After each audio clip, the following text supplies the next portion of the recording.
Will this really be the next Italian tank? In the last few hours, with the approach of important defense exhibitions like Eurosatori 2026, one of the most important expos in the field, an image has been released of what is supposed to be the mock-up of the future Italian tank IMBT.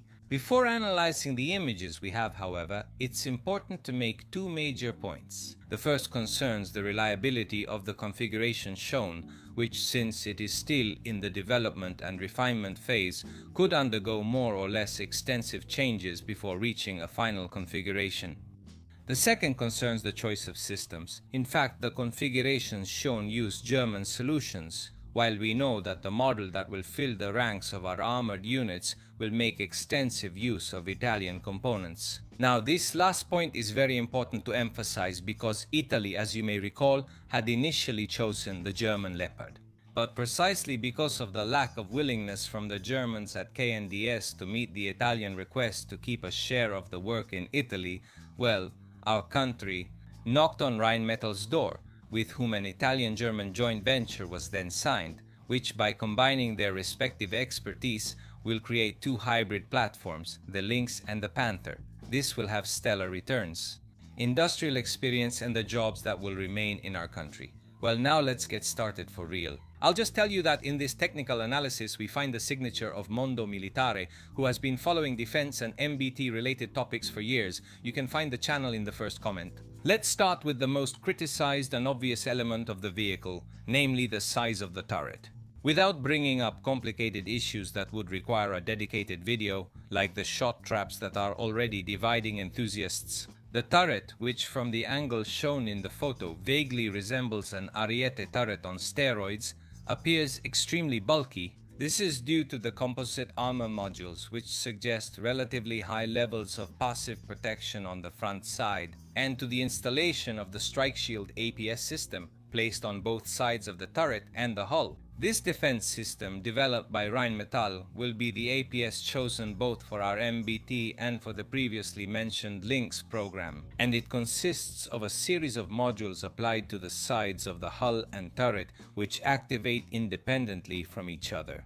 If the sector covered by the individual module is targeted, for example, by an ATGM or an RPG, the big difference compared to systems like Trophy lies right here. In fact, instead of relying on external launchers, the hard kill system is integrated directly with the passive armor. Given the recent conflicts, it will also be interesting to understand its effectiveness against ATGMs with top attack profiles, like the Javelin.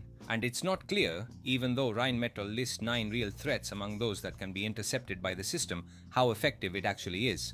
Then we have to ask ourselves about its effectiveness against FPV drones. This last point has not yet been confirmed, which is why there is still uncertainty about whether or not this active defense system can intercept drones, which today represent the most dangerous weapon for armored vehicles.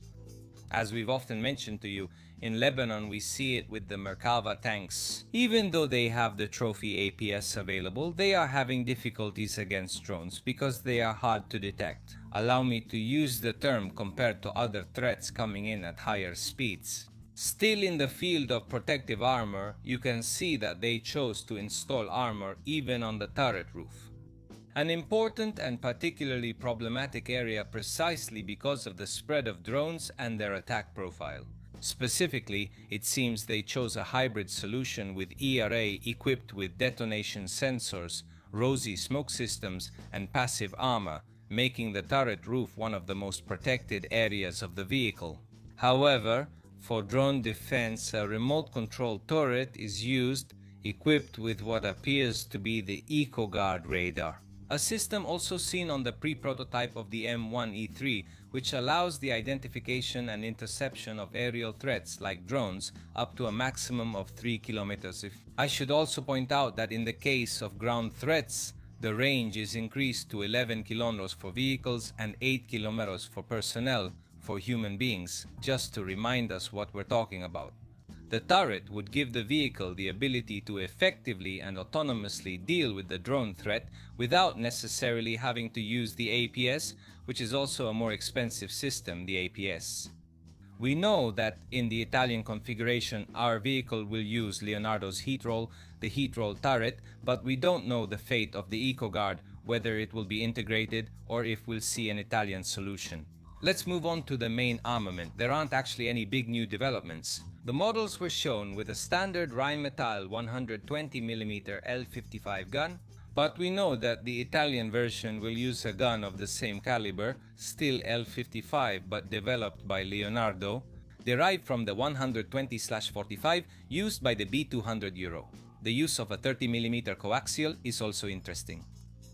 In the Italian configuration, this could be fitted with Leonardo's X gun, offering the vehicle greater capabilities and flexibility in engaging light targets. Moving to the hull, the frontal protection seems to have undergone some improvements. However, it is not possible to make particularly exhaustive assessments until we see a real model. However, when looking at a fundamental aspect, we have to consider the weight. All the elements shown, such as the straighty modules, shields, and armor packages, suggest an increase in weight compared to the original configuration of the KF-51, which I'll be showing you some images of in this video. And we're talking about a vehicle that already reached 59 tons. It will be interesting to see how much the new Italian MBT will weigh. In conclusion, even though internationally we are seeing a downsizing of MBTs and vehicles in general, we will see how this project evolves this platform that is actually becoming increasingly large. Then we'll also have to see the numbers planned for Italy, as they will probably affect the unit price. With the Aerosatori, which will open its doors in June, we will definitely have more details about the tank. As a result, we will be able to have more information and return to this topic. That said, I thank Mauro for sending me his analysis. Subscribe to his YouTube channel Mondo Militare. Please, I'm counting on you. And now let me know what you think about this first mock-up, these first images, and if you think it will be very different from what we've seen so far. Subscribe, leave a like, share the video, spread the word about Gens Italia. See you soon here. Bye.